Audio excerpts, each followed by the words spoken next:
And now, the Horror Stories Podcast.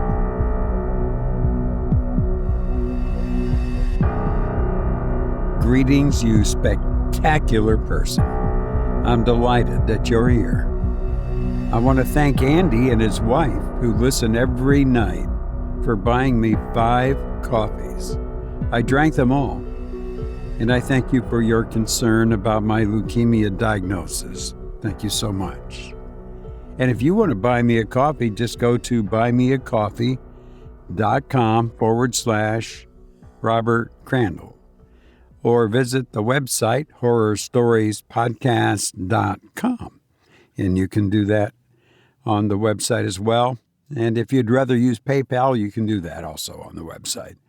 I also want to thank John, who says he's been listening for about 6 months and loves the show. Thank you. Wow, that makes me feel so good, John. And John also asked, when doing female voices, is there anything you do special? I could imagine having a wig to throw over your head for those parts to get into the role. A little Norman Bates-ish, if it works. Well, no, John, I haven't thought of that, haven't done that. Maybe that's a good idea. In fact, right now, let's just try it out. I'm going to throw a small towel. I have it right here. Maybe you can hear that. Here, I'll rub it against the microphone. Okay, I got this towel over my head. It feels like a wig. Oh, I'm a girl. Yeah. Well, anyway, so I've got this over my head, so I'm going to try this girl voice here, and let's see what happens. Okay, here goes. Hi, Robert. Nice to see you, but I'd rather see you dead. How's that? I struggle with female voices. I'll keep working on it, though. How's that? Gee, this week feels kind of,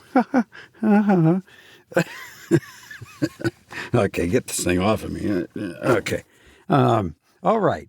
So thanks for the email, John. Appreciate it. I will work on my Norman Bates thing. Anyhow, we thank both John and Andy, and your comments are always welcome as well. So let me ask you something. Have you ever participated in a seance? Yeah, I have. They can be creepy. Well, in our feature story, they are deadly. The story is titled The Thing in the Hall by E.F. Benson. Do you have a hall that leads to a bathroom or bedroom, perhaps? Be careful.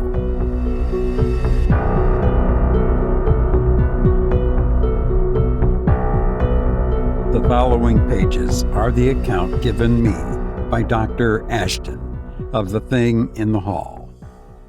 I took notes as copious as my quickness of hand allowed me from his dictation, and subsequently read to him this narrative in its transcribed and connected form. This was on the day before his death, which indeed probably occurred within an hour after I had left him. And as readers of inquest and such atrocious literature may remember, I had to give evidence before the coroner's jury. Only a week before Dr. Ashton had to give similar evidence, but as a medical expert, with regard to the death of his friend Louis Fielder, which occurred in a manner identical with his own. As a specialist, he said he believed that his friend had committed suicide while of unsound mind, and the verdict was brought in accordingly.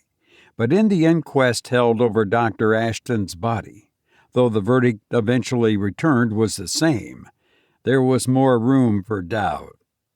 For I was bound to state that only shortly before his death I read what follows to him, that he corrected me with extreme precision on a few points of detail, that he seemed perfectly himself, and that at the end he used these words: "I'm quite certain as a brain specialist that I'm completely sane, and that these things happened not merely in my imagination, but in the external world."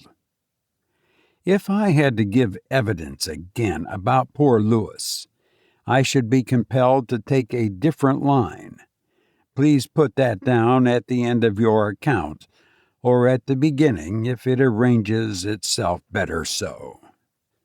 There will be a few words I must add at the end of this story, and a few words of explanation must precede it.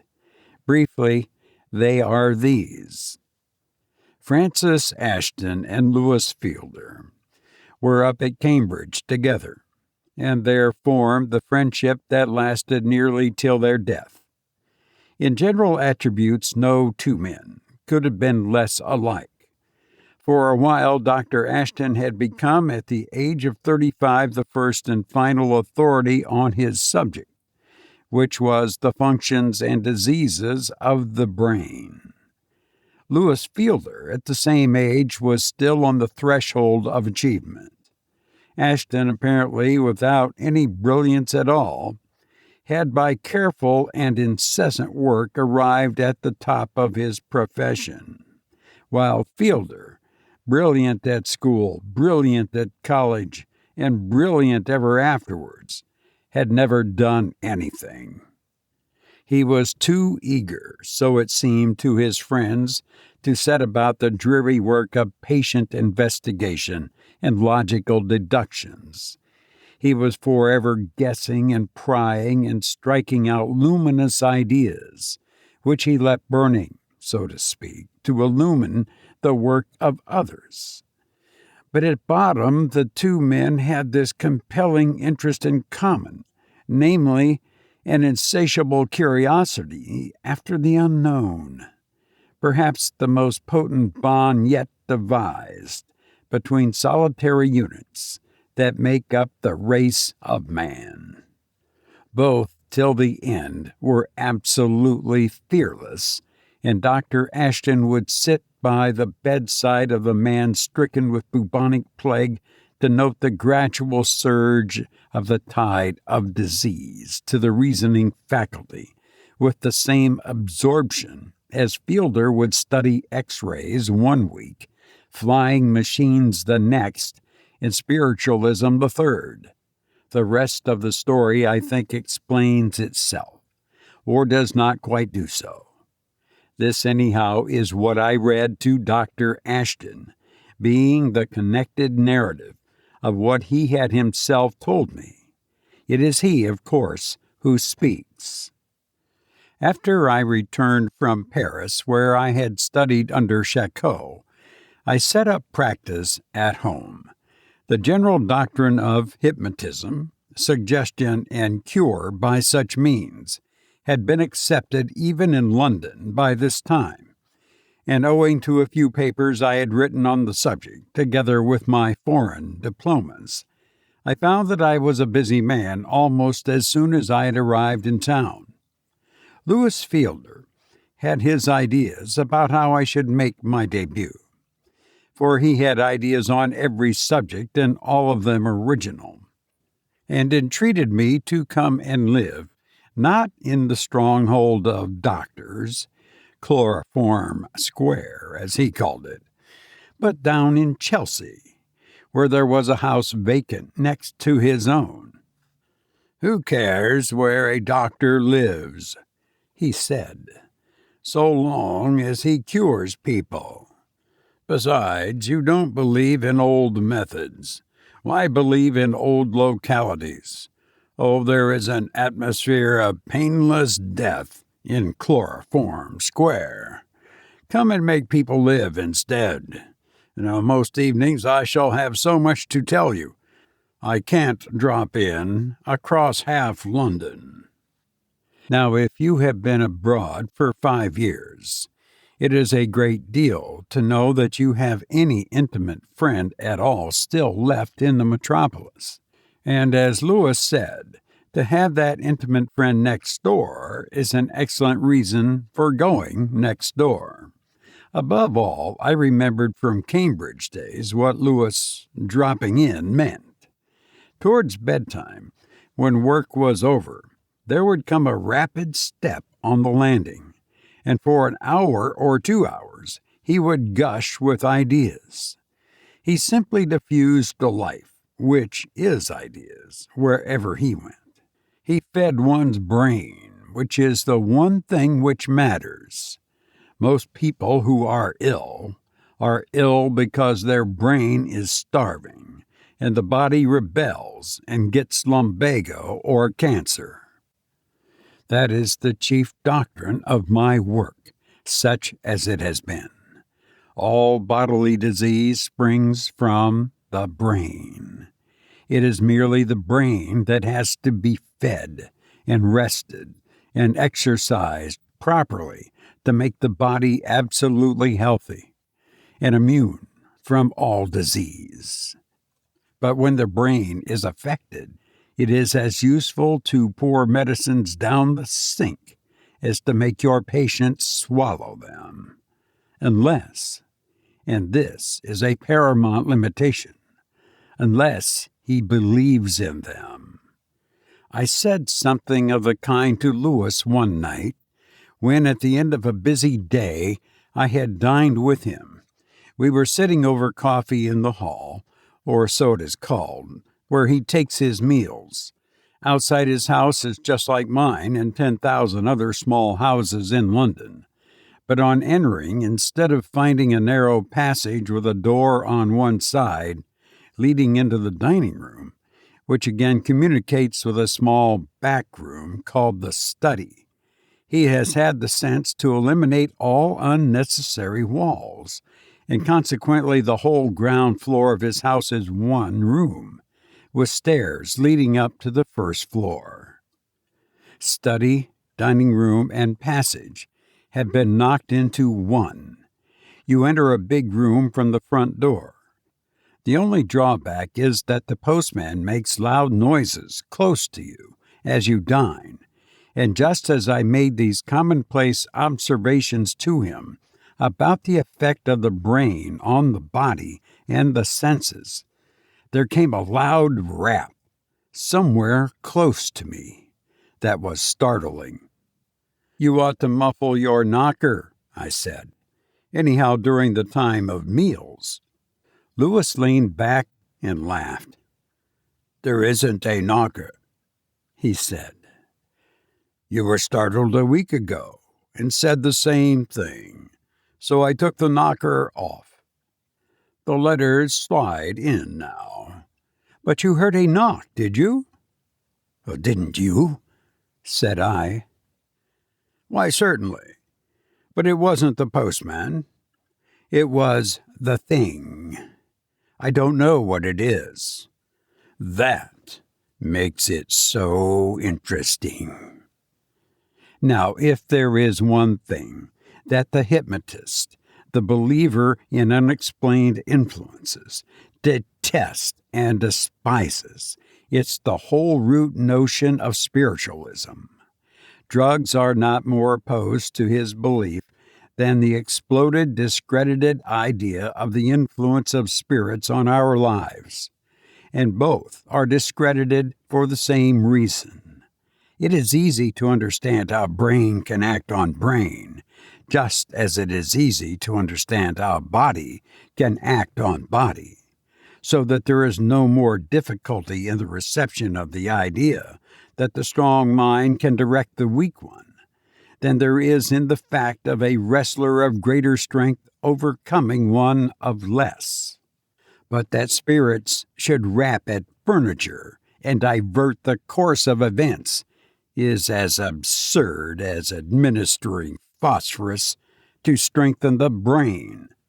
That was what I thought then. However, I felt sure it was the postman, and instantly rose and went to the door. There were no letters in the box. and I opened the door. The postman was just ascending the steps. He gave the letters into my hand. Lewis was sipping his coffee when I came back to the table. "Have you ever tried table turning?" he asked. "It's rather odd." "No, and I have not tried violet leaves as a cure for cancer," I said. "Oh, try everything," he said.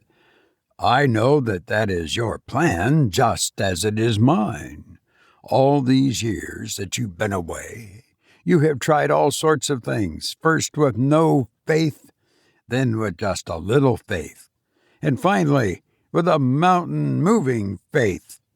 Why, you didn't believe in hypnotism at all when you went to Paris." He rang the bell as he spoke, and his servant came up and cleared the table.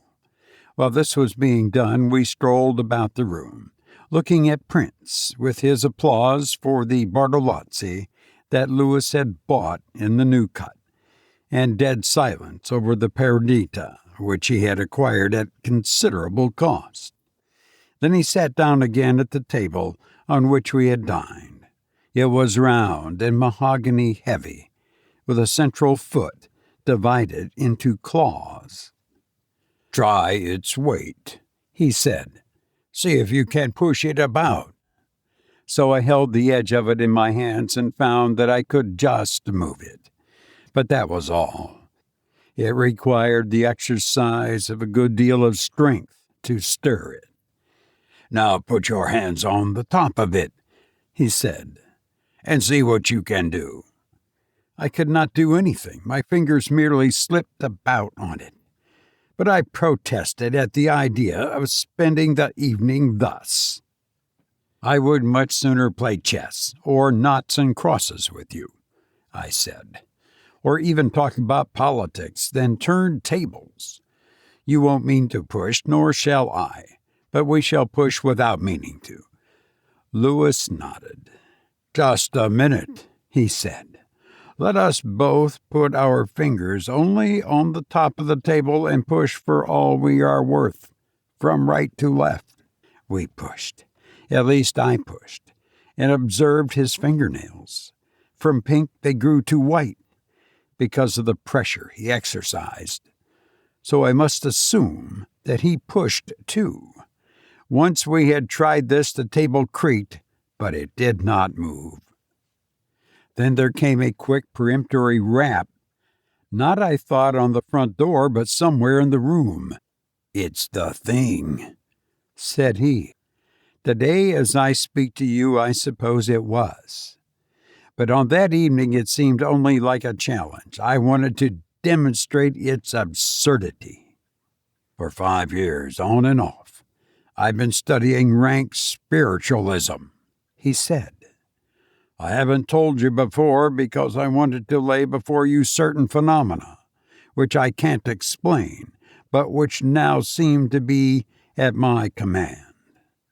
You shall see and hear, and then decide if you will help me. And in order to let me see better, you are proposing to put out the lights," I said. "Yes, you will see why." "I'm here as a skeptic," said I. "Skep away," said he. Next moment the room was in darkness, except for a very faint glow of firelight. The window curtains were thick, and no street illumination penetrated them, and the familiar cheerful sounds of pedestrians and wheeled traffic came in muffled. I was at the side of the table towards the door. Lewis was opposite me, for I could see his figure dimly silhouetted against the glow from the smoldering fire. "Put your hands on the table," he said. "Quite lightly, and I shall say, expect." Still protesting in spirit, I expected. I could hear his breathing rather quickened, and it seemed to me odd that anybody could find excitement in standing in the dark over a large mahogany table, expecting. Then, though my fingertips laid lightly on the table, there began to come a faint vibration, like nothing so much as the vibration through the handle of a kettle when water is beginning to boil inside it. This got gradually more pronounced and violent till it was like the throbbing of a motor car. It seemed to give off a low humming note. Then quite suddenly the table seemed to slip from under my fingers and began very slowly to revolve. "Keep your hands on it and move with it," said Lewis. And as he spoke, I saw his silhouette pass away from in front of the fire, moving as the table moved. For some moments there was silence, and we continued rather absurdly to circle round, keeping step, so to speak, with the table. Then Lewis spoke again, and his voice was trembling with excitement. "Are you there?" he said. There was no reply, of course, and he asked it again. This time there came a rap, like that which I had thought during dinner to be the postman. But whether it was that the room was dark, or that despite myself I felt rather excited too, it seemed to me now to be far louder than before. Also, it appeared to come neither from here nor there, but to be diffused through the room. Then the curious revolving of the table ceased, but the intense, violent throbbing continued. My eyes were fixed on it, though owing to the darkness I could see nothing when quite suddenly a little speck of light moved across it, so that for an instant I saw my own hands. Then came another and another, like the spark of matches struck in the dark, or like fireflies crossing the dusk in southern gardens. Then came another knock of shattering loudness, and the throbbing of the table ceased, and the lights vanished. Such were the phenomena at the first séance at which I was present. But Fielder, it must be remembered, had been studying, expecting, he called it, for some years, to adopt spiritualistic language, which at that time I was very far from doing.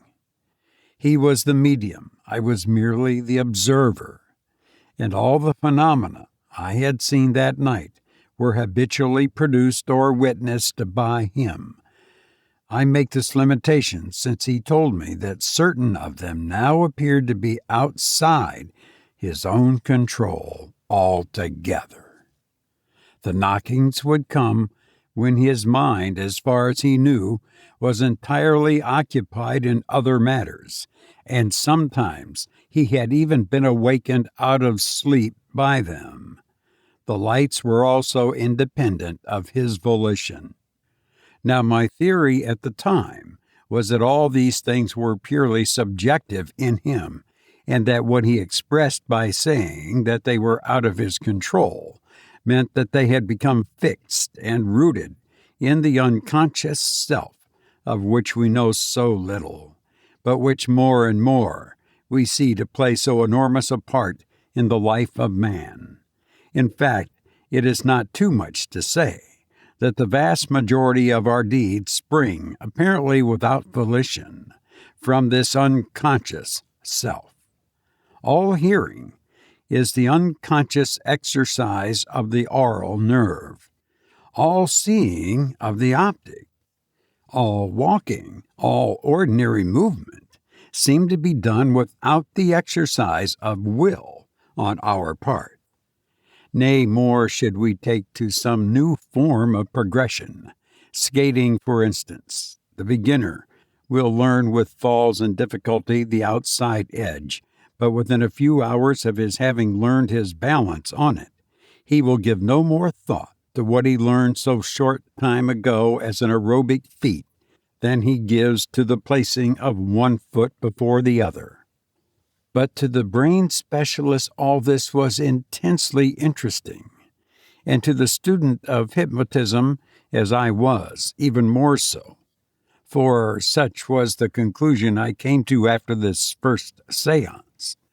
The fact that I saw and heard just what Lewis saw and heard was an exhibition of thought transference, which in all my experience in the Shako schools, I had never seen surpassed, if indeed rivaled.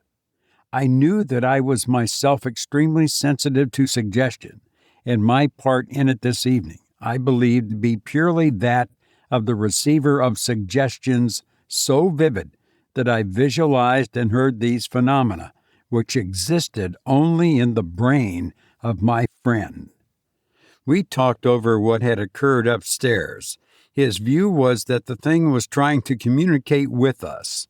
According to him, it was the thing that moved the table and tapped and made us see streaks of light. Yes, but the thing, I interrupted. What do you mean? Is it a great uncle? Oh, I have seen so many relatives appear at seances, and heard so many of their dreadful platitudes. Or what is it? A spirit? Whose spirit?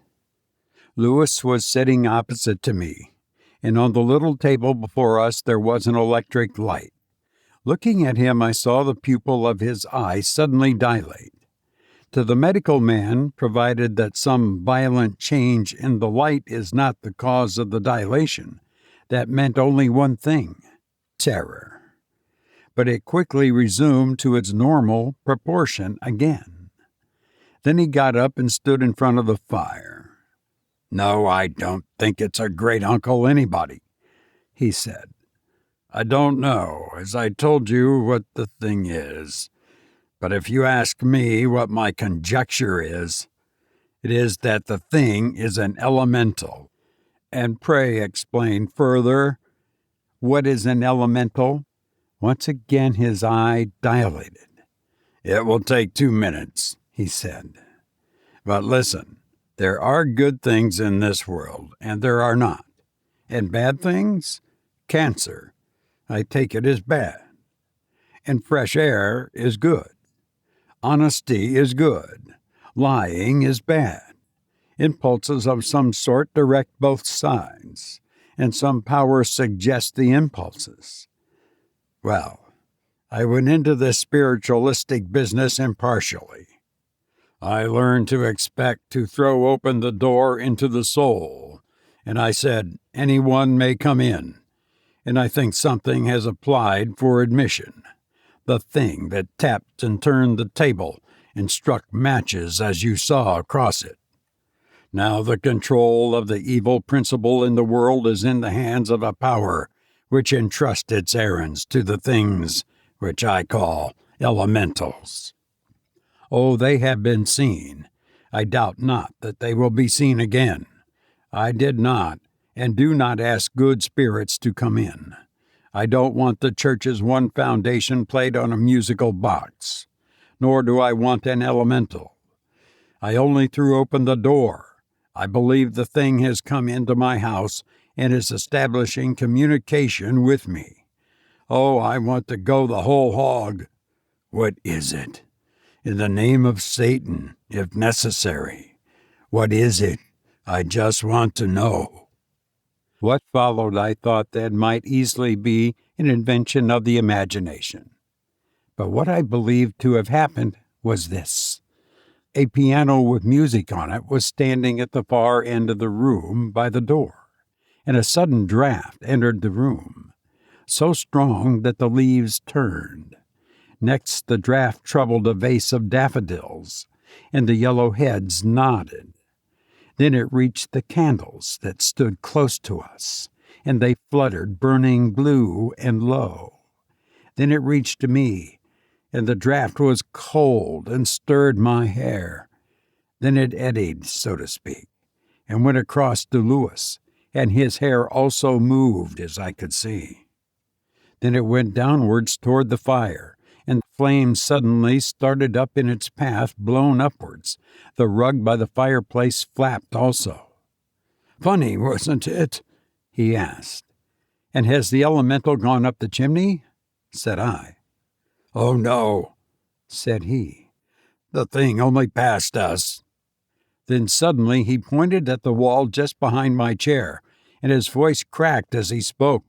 "Look, what's that?" he said. "There on the wall." Considerably startled, I turned in the direction of his shaking finger. The wall was pale gray in tone, and sharp cut against it was a shadow that, as I looked, moved. It was like the shadow of some enormous slug, legless and fat, some 2 feet high and about 4 feet long. Only at one end of it was a head shaped like the head of a seal, with open mouth and panting tongue. Then, even as I looked, it faded, and from somewhere close at hand there sounded another of those shattering knocks. For a moment after there was silence between us, and horror was thick as snow in the air. But somehow neither Lewis nor I was frightened for more than one moment. The whole thing was so absorbingly interesting. "That's what I mean by its being outside my control," he said. "I said I was ready for any visitor to come in. And by God, we've got a beauty." Now I was still, even in spite of the appearance of this shadow, quite convinced that I was only taking observations of a most curious case of disordered brain accompanied by the most vivid and remarkable thought transference. I believed that I had not seen a slug-like shadow at all, but that Lewis had visualized this dreadful creature so intensely that I saw what he saw. I found also that his spiritualistic trash books, which I thought a truer nomenclature than textbooks, mentioned this as a common form for elementals to take. He, on the other hand, was more firmly convinced than ever that we were dealing not with a subjective, but an objective phenomenon. For the next 6 months or so we sat constantly, but no further progress, nor did the thing or its shadow appear again, and I began to feel that we were really wasting time. Then it occurred to me to get in a so-called medium, induce hypnotic sleep, and see if we could learn anything further. This we did, sitting as before round the dining room table. The room was quite dark, and I could see sufficiently clearly what happened. The medium, a young man, sat between Lewis and myself, and without the slightest difficulty I put him into a light hypnotic sleep. Instantly there came a series of the most terrific raps, and across the table there slid something more palpable than a shadow, with a faint luminous about it, as if the surface of it were smoldering. At the moment the medium's face became contorted to a mask of hellish terror. Mouth and eyes were both open, and the eyes were focused on something close to him. The thing, waving its head, came closer and closer to him, and reached out towards his throat.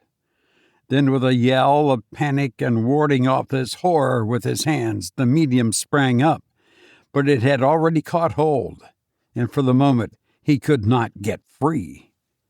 Then simultaneously Lewis and I went to his aid, and my hands touched something cold and slimy.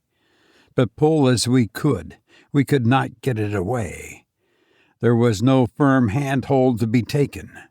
It was as if one tried to grasp slimy fur, and the touch of it was horrible, unclean like a leper. Then, in a sort of despair, though I still could not believe the horror was real, for it must be a vision of diseased imagination, I remembered that the switch of the 4 electric lights was close to my hand. I turned them on. There on the floor lay the medium. Lewis was kneeling by him with a face of wet paper, but there was nothing else there. Only the collar of the medium was crumpled and torn, and on his throat were 2 scratches that bled. The medium was still in hypnotic sleep, and I woke him. He felt at his collar, put his hand on his throat, and found it bleeding. but as I expected, knew nothing of whatever had passed. We told him that there had been an unusual manifestation, and he had, while in sleep, wrestled with something. We got the result we wished for, and were much obliged to him. I never saw him again. A week after that he died of blood poisoning. From that evening dates the second stage of this adventure. The thing had materialized. I use again spiritualistic language which I still did not use at the time. The huge slug, the elemental, manifested itself no longer by knocks and waltzing tables, nor yet by shadows. It was there in a form that could be seen and felt. But it still, this was my strong point, was only a thing of twilight. The sudden kindling of the electric light had shown us that there was nothing there. In this struggle, perhaps the medium had clutched his own throat. Perhaps I grasped Lewis' sleeve and he mine. But though I said these things to myself, I am not sure that I believed them in the same way that I believe the sun will rise tomorrow. Now, as a student of brain functions and a student of hypnotic affairs, I ought perhaps to have steadily and unremittingly pursued this extraordinary series of phenomena. But I had my practice to attend to, and I found that with the best will in the world, I could think of nothing else except the occurrence in the hall next door. So I refused to take part in any further séance with Lewis. I had another reason also. For the last 4 or 5 months he was becoming depraved. I have been no prude or Puritan in my own life, and I hope I have not turned a pharisaical shoulder on sinners. But in all branches of life and morals, Lewis had become infamous. He was turned out of a club for cheating at cards and narrated the event to me with gusto. He had become cruel. He tortured his cat to death. He had become bestial. I used to shudder as I passed his house, expecting I knew not what fiendish thing to be looking at me from the window.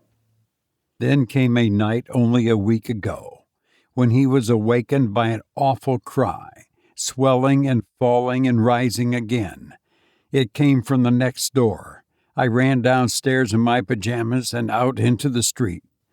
The policeman on the beat had heard it too, and it came from the hall of Lewis' house, the window of which was open. Together we burst the door in. You know what we found. The screaming had ceased but a moment before, but he was dead already. Both jugulars were severed, torn open. It was dawn, early and dusky, when I got back to my house next door. Even as I went in, something seemed to push by me, something soft and slimy. It could not be Lewis' imagination this time. Since then I have seen glimpses of it every evening. I am awakened at night by tappings, and in the shadows in the corner of my room there sits something more substantial than a shadow. Within an hour of my leaving Dr. Ashton, the quiet street was once more aroused by cries of terror and agony. He was already dead, and in no other manner than his friend when they got into the house.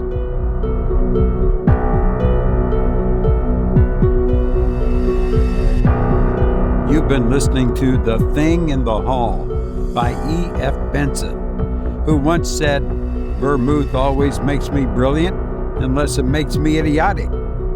If you've enjoyed the show, please tell a friend. I've enjoyed being with you, but now I must go. I hope to be with you again soon. Please be well, and thank you for listening to me.